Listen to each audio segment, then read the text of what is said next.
Get in the cart. Right at us. The best in the business, Roger Cleveland. Can't wait to get back to Chicago in this one. This is Party of Fore, a Mistwood Golf Club podcast. Welcome into the Party of Fore podcast, and just like that, we are in mid-August. Andy, time flies when you're having fun.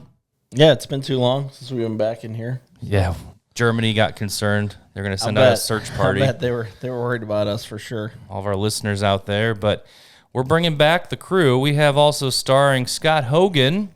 Gentlemen, it's a pleasure. It's been a lonely summer not seeing you guys. So. I think it's tough to track everyone down during the summer. I know I'm working on a lot of projects. You guys have your tournaments. You have all your outings here at the golf course. You're teaching. You're coaching. General work. Yeah. It's good. Yeah. Good. It keeps us all employed. Mm-hmm. So that's fun. But all of a sudden, just like that, it's football season as well. The Bears back in action. Did anyone catch them over the weekend? A little preseason? Oh, a little bit. Yeah. I mean, what's the point of watching the games if your star player is not in it? You have to be a real fan like you. Somebody that wear the hat and everything else. Yeah, I wore the hat because we got to get our season predictions. So the Bears they're expected to have the biggest drop-off of any team in the NFL. I saw that. Where did you read that? I just heard it on television. I didn't source it out, but they are the ones that are supposed to be the biggest disappointment this year, and I like to say that's not true. What do you think, Scott? How many wins are we getting in the regular season this year? How many games do we play now? 17? We still on 17? Yeah. Did you change your plates to Bears plates? Me? Yeah. No. Oh, somebody else drives your car? What? Nothing. Are you driving your own car? No. Somebody has his exact car, and I saw it like all Bears paraphernalia. They had the plates redone, like the plate covers in the back window. I was like, wow, Scott's really getting into this. When they started it, was there a massive amount of smoke coming out of the back of it? I mean, it was very similar. It had the blacked out wheels. Literally, like, you got to see this car. Somebody else driving your car. You can tell it's me if there's a ton of smoke pouring out of the back. He's got oil issues maybe right get now. that looked at. We don't need to get into that. But Bears, 17 games, plus all the playoffs, plus going to the Super Bowl. I think toughest schedule, too. Yeah, so we'll factor that in. We'll go 14. Holy cow. Yeah. Wow. I mean, we're in it to win it. I think the same. I think, what was it last year, 11-6? I think so. 12-5. I think that's fair. I mean, you got too many good teams in the North. They beat the Packers both times, right? You're probably going to beat them once. You only need to beat the Lions once. You only need to beat the Vikings. The Vikings are going to stink. I'll beat them both times. I'm going to go 12-5. All right. This is why the NFL is great, though. Every single person thinks their team at this point, it's going to be 12-5. Team is going to be awesome. Yeah, they're going to the ship. Yep. So that's why the NFL is the best. Not afraid of Kyler Murray. No. He was named starter, right? Even the Dolphins are thinking, hey, we're going to win 13 games this year. They actually saw that. The Dolphins are the furthest opportunity to win the Super Bowl, plus 100,000. So just throw $1 on them. You'll make some money if they win the Super Bowl. Then the Saints are supposed to be sneaky too, right? I have no idea. That way out there. I've just been so stuck on the Bears. There's Saints in my family. I think 11 regular season wins for the Bears. 11. 11's modest. 11 gets them in the playoffs. Gets them in the playoffs. 11 gets them at least a wild card. And then see what happens after that. That's fair. So we all agree they're going to make the playoffs again this year. Yeah, no doubt. Why would you go into the season not thinking your team's going to make the playoffs? If you think they're going to win the Super Bowl, then they have to make the playoffs. Yeah. Right? I don't know. That sounds like a miserable existence to think that they're not. Well, I don't know. Growing up Cubs fans, it's like now we expect the Cubs to make the playoffs. Yeah. But the Brewers are always just that little bit better during the regular season. That's another thing to talk about. Cubs and Sox on a path right now coming up. Make the playoffs. Both of them. The series is coming this up. week. Yeah. Yep. So I'm nervous. you're worried that the White Sox are going to work the Cubs? No, I don't really care about that. We know who's better, but Cubs make me nervous. Yeah. So. Oh, yeah. It doesn't seem... So I went back and listened to all those, like, 2016, the podcast thing that Rizzo's doing. It's awesome. It's awesome, by the way, if you haven't listened to it, so do that. after listening to this podcast, of course. But I don't see that like big leadership drive, big like push like that feels like that 2016 team had. They were talking about how it all lined up in 15 leading into 16. I think this could be more of that 15 team than it is the 16 team. But they did get a boatload of pitching. But man, you remember how good like Jake the Snake was, Arrieta, halfway through 15, and then it was unhittable for a year and a half. You had like two Cubs guys, Lester and Arrieta, that were like all right, that's both a W. could have been Cy Youngs. W. Yeah. And then you had Lackey was dirty. Yep. Yep. And then we had Chapman closing, where you're like, all right, if we can get it to him.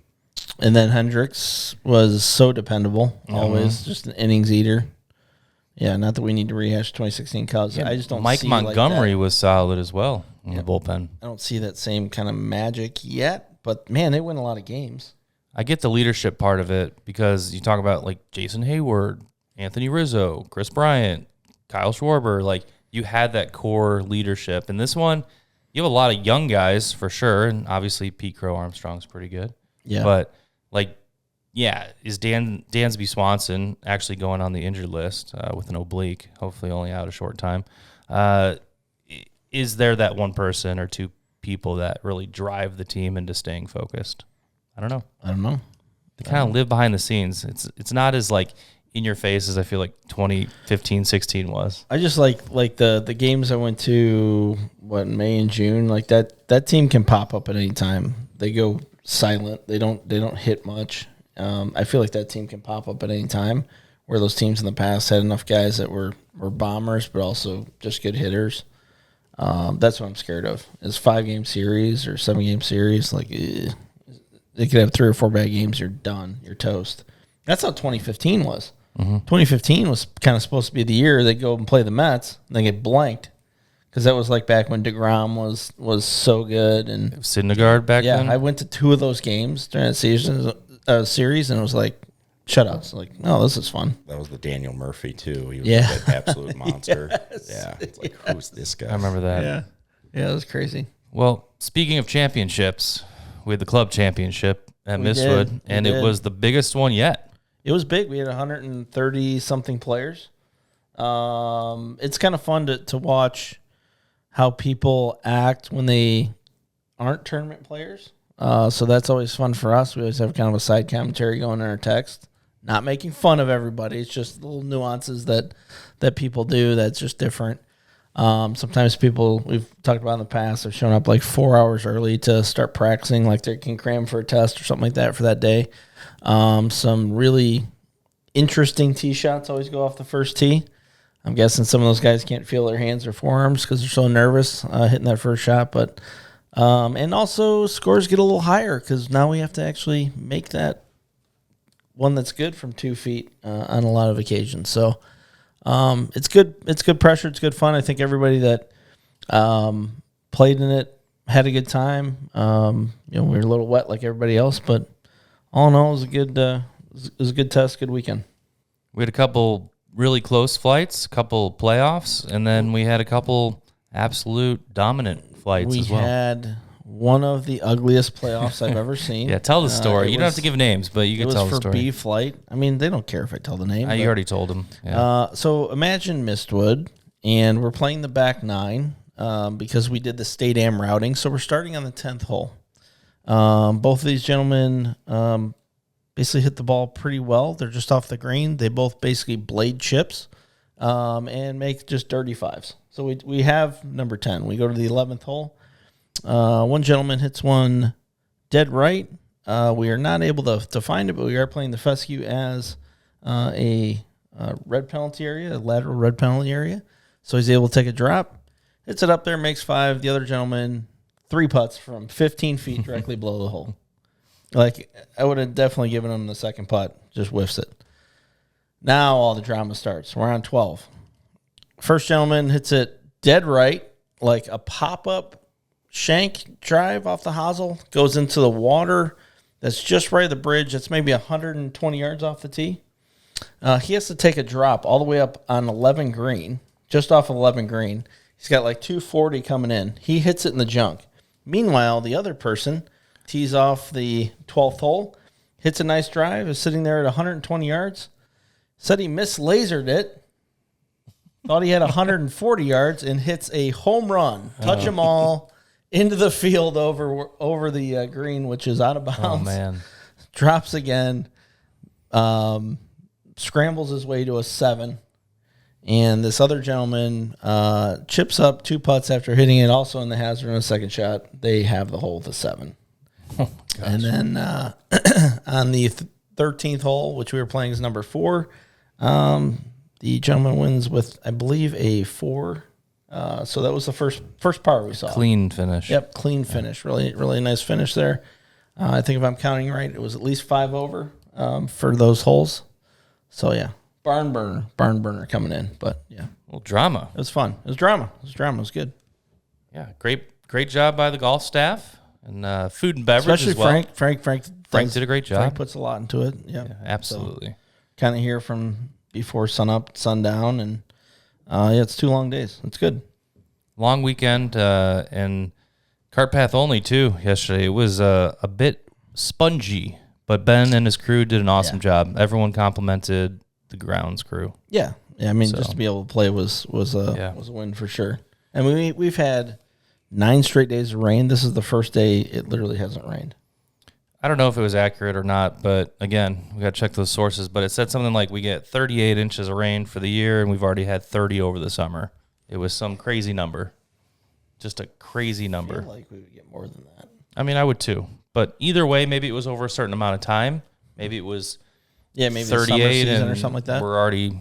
I just knew it was. We've had a lot. I'd believe it. And then like these courses that are seeing 100-year damage, right? Like the tornadoes going through that Flossmoor area. You got Olympia Fields, you got Flossmoor, you got Ravislow, all those courses over there. Significant tree damage to those courses. So it's been a tough couple of weeks. Yeah, looking for the sunshine. Definitely doing that. So you guys also both played in the Illinois Open. That's one of the majors for the Illinois PGA.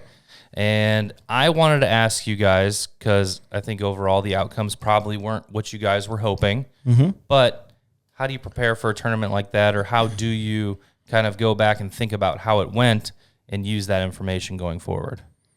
So what I do is I go to the range like maybe a couple days before with a couple of sets of irons, and you're always just questioning everything and trying to analyze it. I want to make sure Scott's agreeing with me. No, I mean, ideally, you're kind of working your way up to it. I hadn't seen the course before, so that kind of takes away from one big part of the preparation, which would be to kind of be able to envision some shots that you're going to hit, or kind of know what holes going in you might want to prepare for or prepare certain shots for. So was flying blind, went in, got invited to play in the Pro-Am on the Sunday before, and we would play like 10 or 11 holes. So saw some of the course, not all of it. Knew it was going to be a long test. My 265 in the air was literally just going 265 because it was hitting and just splat. So I think honestly, if we didn't have the Illinois Open there, it probably would have, if it was just for club use, it probably would have been closed for a couple of days. I mean, it was wet. No fault of their own, but it was absolutely wet. So course played extremely long, so that college player that can hit it 300, 315 in the air definitely had a monster advantage out there. I could see that place if it played firm and fast, how you would have to kind of maneuver a little bit more off the tee box. But I was extremely happy with like a lot of the holes, and then just took a nap on a few of the holes. But I was happy with it. It's kind of weird to miss a cut and still be happy with the way it played. I didn't feel like it played 20 shots worse than the guy that won, but it ends up being that way. And I pretty proud of myself. I felt like I invested in every shot and didn't really have a whole lot of doubt seeing over shots. I hit a lot of good shots. So like it's weird. You can have a good week and not even shoot the score that you're trying to shoot, and that comes with maturity. No high school kid could possibly understand that. Pretty much no college kid would ever understand that. That just comes with maturity, like understanding that I still played pretty good golf, and just didn't have a score that I wanted to have. Scott? Yeah, I can tell you how not to prepare for it. So, no, I went in. I hadn't played in the tournament, and this is like 11 years since the last time I played it. So, definitely a lot longer for me than I'm used to. So, kind of similar. I knew I would have to have short game in putting. The short game was, different because the rough was about 7 inches long. Not being able to get mowers on it. It was brutal pretty around the greens. It was pretty thick. But, for me, I've been working a lot on my putting. So I actually saw that I putted really well. So that for me was a great takeaway. Thing I didn't do, and I've had a leg injury going on, so I haven't been able to practice as much as I wanted to, and it was hurting while we were playing. But I would say there, going in, just having a more repeatable ball flight, whatever it was, just having a ball flight, even if it's like, hey, I can only hit it one way, that would have been helpful. It like Andy said, it was super wet. I probably didn't do a good enough job taking relief from casual water because it was hard to find dry spots. Yeah. So it's like, all right, this is kind of okay. And then you just like hit one and it just splatters everywhere all over you, and you come up 20 yards short. And the first day we got morning times, or we were like amongst the first to go off, and it was, that first 9 holes was like, it was like, where's Waldo, trying to find dry spots to hit from. So, but again, no fault of their own. It's just what it is. I'm glad we played. It was, but you can see there's some cool holes out there that, like, really? If it was firmer, like 2, you could see there's like a speed slot if you were to take it a little bit up the left side, and it would run up into the corner. And we couldn't even get to the corner. You could see, there was one hole, I think it was 16. I hit a decent drive. Yes. And there's a tree on the corner. I had 2 bills. I had 212 up the hill, and the tree's right in the way. Mm-hmm. So now I'm like, all right, I got to try to like hook 7 wood aiming at the OB. And then. Yeah, the tree was 285 on the right. Yeah. And you had to kind of. I put it right behind the tree. Yeah. In the fairway. And then you're like, all right, so. Just those little things make a difference. I could see somebody shooting low if you're a really good iron player and you're hitting 3 clubs shorter than we do. Yeah. The ball was just, it wasn't really even spinning that much, I didn't think. So, like, the ball would just hit and just stay wherever it was. So, but it was fun. The course was really cool. Yeah, the course is super cool. Like, I was in the first group off, so we played with, like, I don't know, like, it must be, like, a pretty important member there. And then the caddy was like club champ or something, or I don't know. Yeah, okay. I didn't really. Probably should have asked him more, but it was cool because there were a lot of people watching. That was fun. But it was his caddy was like on the board that redesigned the course. Oh, cool! And so he was telling us all about like what they did and how basically Jack, because Jack actually was involved in this one, and he came in and just basically tried to like recreate Muirfield a little bit. Yeah, there's some template holes. That third hole, par 5, the one in the back that's 12. They said that's a template hole as well, the par 5. So both par 5s, or 2 of the par 5s. Oh, yeah. You should tell people what the course is. Oh, yeah. This is Windstone. Did we not? We haven't mentioned Did we throw a graphic out there earlier in this? It's the club. This happened at Windstone. The club at Windstone. Nice property. Very nice property. Very nice homes. Very nice. Extremely nice homes. I actually saw some of the real estate out there. North Very Barrington. pricey. I was appreciative that they have huge yards, so I wasn't in danger of damaging their homes off the tee. But reminded me of Naperville people. How do you guys feel? How do you guys feel about that? Where do you live, Ben? How do you? No. How do you? I want to know how you guys feel about. Obviously, you talk about not wanting to damage homes. I know when I golf and there's houses to the side. No. They are. No, I'm saying, no, just what do you think about people who live on golf courses and they get upset if a golf ball hits their house? It's like you live next to the golf course. Yeah, that's crazy. I believe like legally, no, not legal advice. Still might have to pay for it. No, I believe there's something like if you buy a house on a golf course, like you are assuming the risk of that. Like, yeah. I feel like it'd have to be in the homeowner's insurance or something. It's like, hey, now you can go to the person and be like, hey, you should pay for this and try to like guilt them into it. But I think if you ever go far enough, it was on them. I just want to know. I mean, my parents will never see this. My mom looks at Facebook for birthdays. It's about it. But my parents made the worst decision ever in buying a house. They bought a house at Odyssey in those townhomes, 215 yards off the fairway to the right. Yeah. So we were a peppering zone for golf balls, and never are you going to get restitution off of that. You're never going to find the person that hit your home, or another terrible idea. They had a glass. They had this big deck and a glass outdoor table. Balls going through that like crazy. See, Andy's giving me a hard time, and he's lived far closer to a golf course than I have. It was townhomes, bro. It was townhomes. It wasn't the $5 million homes on the other side. Yeah, that's crazy. I played in Arizona once. I was playing with some people that lived on this course down there, and it was really, really windy. Now, I would say normally don't look at the houses, right? Like that's the real thing. Is am I actually looking at the houses? No, I'm trying to hit it where I want to hit it. Yeah. But we playing it, wind blowing super hard. Ball gets up there, going right, lands on the desert, and it's out. It goes out, and we're like, great. And we were playing with these people that were having us out there playing, and we're like, okay, drop or re-hit one and then go. And then we go to their house afterwards, and there's a ball sitting in their patio, and my balls were distinctly marked, and it's my ball. It's like your face on the ball. Yeah, my ball. So we go to their house, and I'd hit it into their house, and I'm like, oh great. I was like, no, they're gonna find me now. But, that's awesome. SH, yeah, that's funny. We were playing in Mesquite. And I don't know, it was like a Falcon Ridge or some sort of thing like that. But it had an arena feel to it, like you see at that tournament in Arizona. But it was houses instead of seats. And I definitely popped one of the roofs on that one. That was an easy hit. No, this was like massive, massive homes with huge big yards. brick homes with... Nice. Yeah, whatever you want to call it. There's like waterfalls coming off of some of the. I mean, it was. I saw some of the real estate. It was like $2 million. Kind of absurd. Yeah. Unless there's 3 families living there, it's kind of absurd. So it'd certainly bring the price down a little bit, I guess. Yeah. But yeah.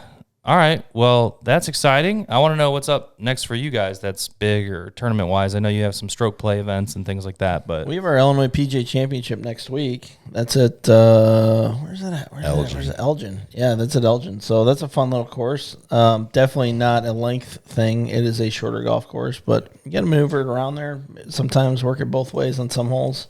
You got to place the ball in the right spots. Yeah. You can't go to the back of the 15th green. Oh, no. Is it Elgin CC?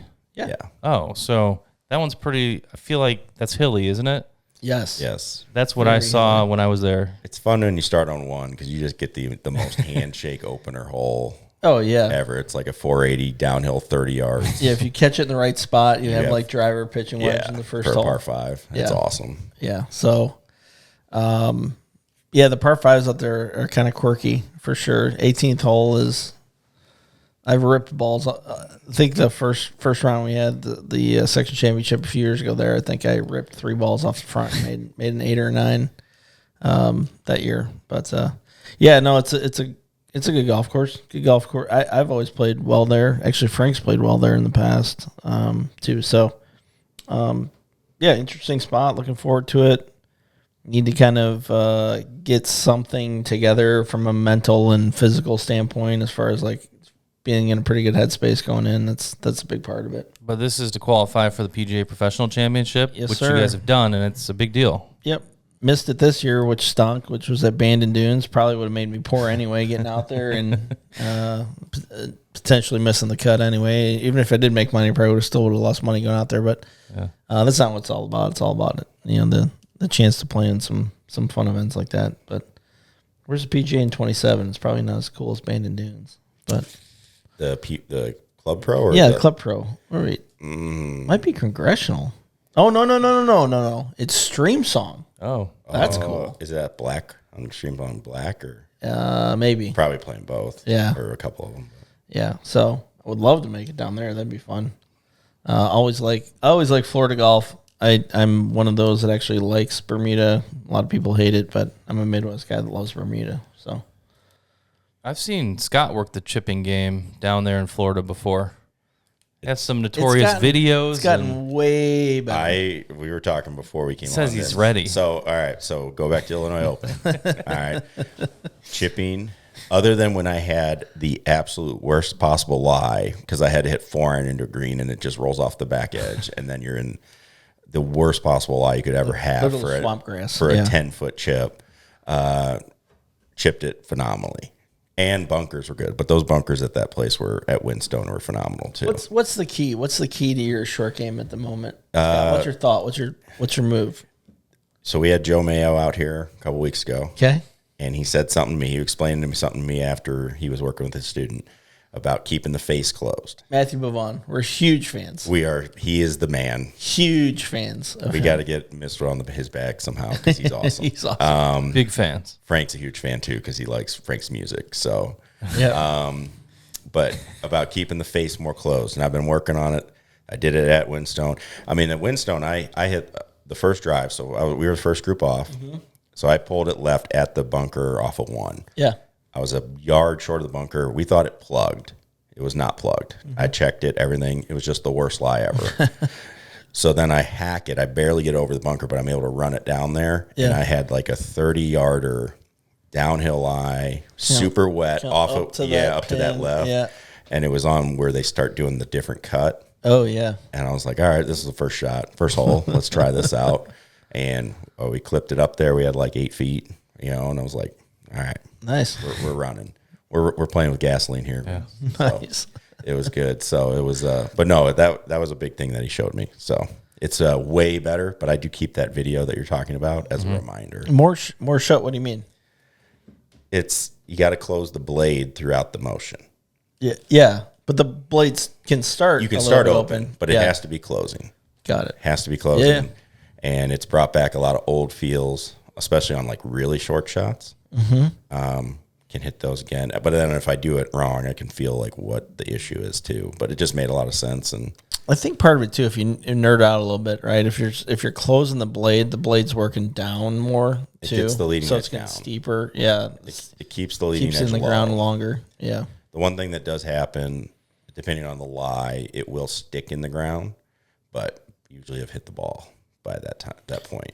And I think, I've experienced it, but I've also heard him say too, and tour players, if you open, that's why tour players sometimes like to open it more at the start too, is so that they don't have that stick feel necessarily, because they're now getting it wide open and they're bringing it back to square. Yeah. So Some we're experimenting with. Nice. how's your short game? I've played Mistwood one time this summer. That's We've your just fault. been kind of locked up there working hard, That's your fault. doing some marketing. Where else have you played? I shot an 87 though with the new clubs, right? So we're doing it. Where else are you playing? You've been playing at country clubs? No, I've played 4 times all year. Where are the other 3 at country clubs? The new cars country club. type No, of we car? played 27 holes down in Florida, the PGA show. Oh, And then I played 7 Bridges. ooh, bougie. And then I played Cog Hill 1. Dubs? Oh, No, 1. all right. So those are my rounds. And then I like- Mistwood. I like number 1 though. Okay. Trying to be like normal people every once in a while. Jeez, man. Let's go on to the tour. Tour players. What do you guys make of Scottie Scheffler's dominance lately? I feel like he was dominant, then he kind of went back to human a little bit, and now he's back to dominant. Is that a fair assessment? He plays boring golf really good. Just consistent. Yeah, I mean, what are you gonna say? That It golf was- course stinks too. Yeah. That Memphis course It's- is terrible. It's I feel like you've said that before, too. It's junk. I said it on this before. It's junk. I played it. It's junk. we coached a college tournament there, and it was probably like 2 weeks after this tournament, and it's so freaking hot there, and Yeah. it's so sweaty. It's the worst. It's Yeah. The There's grass. no travelers bureau that can help with Memphis tourism. It is an awful place. it's man, yeah, Man. I mean, it was a nice college event. They put a lot into it. Like, hey, they put us up. They, all this, but we did not leave that general area of FedEx. Yeah. Like, it's right by world headquarters of FedEx, and it's like we did not leave that general area because we didn't really want to. So Yeah. Get Justin Timberlake coming after us. He's from Memphis, right? yeah, but he doesn't live there. No, if he you got noticed. Yeah, so yeah, it's Can I tell one of the most banana stories about Memphis? Yeah. So my brother-in-law, right, was the football coach at Rhodes College. So he had a house in Memphis, in the Germantown Hills, where the nice where the tournament's at, in the nicer area, quote unquote, if there is one.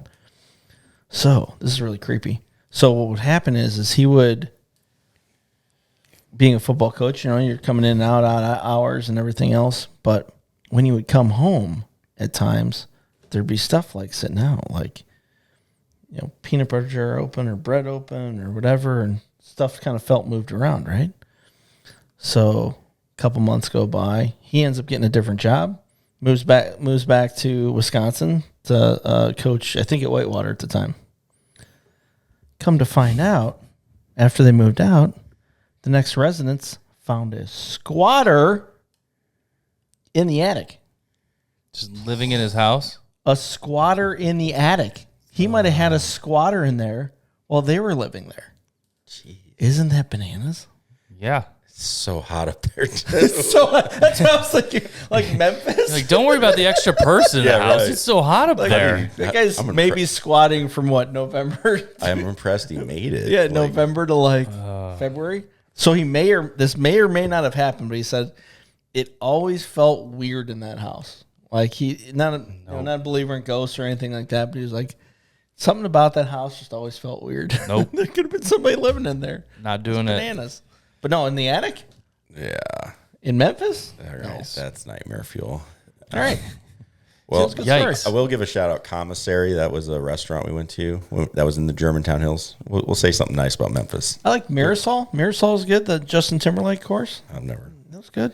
Played there. My extension Never is been. TPC Southwind. Yeah. All I Okay. got. Yeah, never been. But back to the golf. You got Spieth out. Yeah. Home out.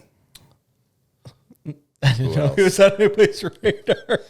Who else? He was way higher than I thought, though. He was 53. Spieth had made the playoffs without a top 15. He was the first player to do that, I heard. Yeah. He just kept finishing like 18. The first player to make the playoffs not being in the top 15 in any event. That's pretty bananas. I mean, it's a weird year because even like Scheffler, like he only won once, and he was number one going in. He's like the favorite to win Player of the Year. Yeah. They said it's like this guy hasn't done anything like notable except I guess you just think back, especially early on, he would just like backdoor a second place like every week. I think what contributes to a weird year always. Well, I mean, usually we'd be talking about the PGA because that would be this week. Yeah. In the past, which would be great. Hint, hint. Yeah, PGA moved to this, so everyone cares about you, and they don't care now. But like, also the major champions that we had didn't have a whole lot of smoke behind them, which always kind of deflates the season a little bit. Like if I ask you who won the PGA without you thinking for a couple seconds, do you remember? Nope. Two gloves. He does. I don't right now. Aaron Rai. Rai. See, it would take you a minute. It would take Who won me the a U.S. Open? Dude, I'm See, so. but you're the golf fan, and it was Wyndham Clark. And I watched all these tournaments. Yeah. Like I watched them. Yeah, right. So if Scottie Scheffler would have won, or Rory McIlroy would have won, like he won the Masters, Won the Masters. Yeah, Yeah, I you had remember that one. That's kind of my point. Is like when you don't have that good momentum to start, I find it tough to like really stay focused on the golf season. And this focus on the FedEx Cup playoffs and like, hey, we're gonna really like drive this home. Like nobody really cares. Like Juice is gone. I don't care who wins this. Like I watch golf because I'll watch it, but Yeah, like I do want to watch Belle Reve next week because you don't see that course Reeves, a lot. awesome. Belle Reeves might be my top 5. Yeah, I want to see that. And then I don't know what East Lake's like one of my least favorite tournaments to watch. I hate watching that golf course. It's kind of like Southwind. There's just no juice to the course. Like it doesn't show well on TV. Like there's just not a lot going on. Well, and we complained about it. I think it was last time or the time before. Like this whole playoff system also adds to not understanding like where guys are going, like Matthew Pavon, right? Yeah. I'm like, okay, so what do you got next week? He's like, well, I'm at Sedgefield. If I'd have to like basically win to get into the playoffs because he was what 120 or something like that. Yeah. And then he's like, well, I got 8 more tournaments this year. I'm like, I couldn't name 3 of those. Like what?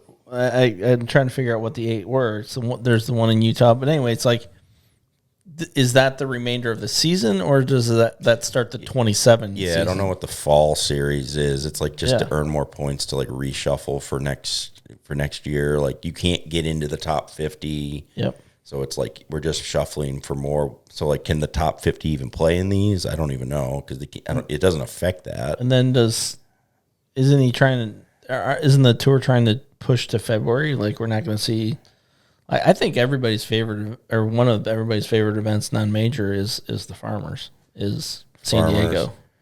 But yeah, like as a golf fan, it's like some of the best times too are when Kapalua comes on. Heck yeah. You get your 7 p.m. My favorite, dude. Yeah. We need some golf. Yeah. And I get some 7 p.m. Hawaii golf watching it. Yeah. That's awesome. Yeah, and I know, like, okay, a couple of elite players say it's a pain in the butt to get back and forth there, but like 95% of the tour would be like, if they got invited back to Kapalua, they're going in a heartbeat. In a heartbeat. They got to stop. They got to stop catering the tour. They got to stop catering to Rory McIlroy. Exactly. They got to stop catering to Rory or to the top guys like that, because Rory, they cater to him, and then Rory's like, all right, I'm not going to play any events anyway. I'm going to play like 14. Yeah. It's like, okay, well, you just did all this stuff for him, and now he's saying I'm out. Yeah, I don't understand why the tour won't. I guess no professional sports are really good at this, but like the next guy type of mentality, there's no sport that really does a really good job of it. There's so many players in baseball that you kind of get a little bit of that, but not much. But like the next guy is like the Michael Brennan, like perfect golf swing, hammers it, does everything really well. Cam Young was that guy for a long time. Now he's more in that elite tier. It's like let's focus on. I know it may not make ratings crush, but they're doing everything they can to like not make ratings crush unless Rory's playing. All right. Well, we'll keep an eye on the PGA Tour, see if that excitement pumps up a little bit heading into the end of the season. How's your lawn care right now, guys? I'm really worried about it's that with all the humidity and the lush. wetness. Way lush right now. Here's how bad. I saw your neighbor cut your side. Yes, we got a thing. He scalped it. He scalps it. He's cutting your My side neighbor yard. cuts my Thinks he's side helping. yard and I don't know. He wants a uniform with his. Scott's side yard is literally stimping at like a 9. It is so I tight. keep it fairly long. Like I'm down like I don't like to cut it that low. Yeah. All right. You're supposed to keep it on like 4. I got it on like I think the second highest setting ever. I will say it's kind of confusing over there, where your yard starts and where his No, starts. he knows what he's doing. This is a mow off. I beat him to it one time and mowed my area. Yard wars. I mowed it, and then And he was took out it taking. lower? He was out taking pictures. I'm pretty sure he was taking pictures. Like, look at this. But this is how bad my leg's been hurting. I had to have for the first time I think ever since we lived in this house. My wife had to mow the lawn. Yeah. I couldn't do it, so I was out. I was help judging it. Did she enjoy it? I don't know. Probably. Yeah. I think she's. I don't know. I would say she didn't do it. She went different pattern. She went a different pattern. Complain about it. Do it. Yeah. Complain about it. It was a different pattern. Didn't like it. It was different. It wasn't facing the street the right way. Mm-hmm. But thanks for doing it. Yeah. Thanks for the effort. You did terrible, but I appreciate that. Yeah. Thank you. Did you get Casey doing that, or are you still paying for that company that you've still paying promoted on here? Look, the way I see it is, let's have the kid focus on his golf game. That could be a couple $100,000. I'll spend the 30 or 40 that I'm spending each week. We're fine. Going good. We're fine. We're focused on the golf game. I'm not gonna deter him from that. He understands hard work. If it's hard work through practice and chipping and putting and hitting balls versus pushing a mower along, I'm totally cool with that. I'll be honest, for mid-August, the grass is growing way too fast, and Yeah. I just don't have time for it right now, but it's looking good. It's looking good. And you bag it too, right? Sometimes I do. I go shorter. I would have. I try not to. My wife did not bag it. It didn't look good. See? It wasn't great. Just standing on the front stoop with judgment. I actually had the lawn chair out. You're really sitting there watching. I was. Wow. I had the lawn chair out, sitting there watching. Yep. All right, well, You missed a spot.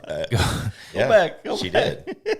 go grab that lawn chair, and we'll be back here in a couple of weeks. We're gonna get an episode at the end of August too, so I'm holding you guys to that. And All right, fine. we'll get it going. Fine, we will. My glasses are. We'll get it going. I know it's so hot in here right now in the studio. We're gonna work on that too. Air conditioning's a challenge for our brand right now. Scott, thanks for joining us. Thank you. Can't see you guys at the moment, but Andy, always good to see you. Thank you, sir. And we will see all of you.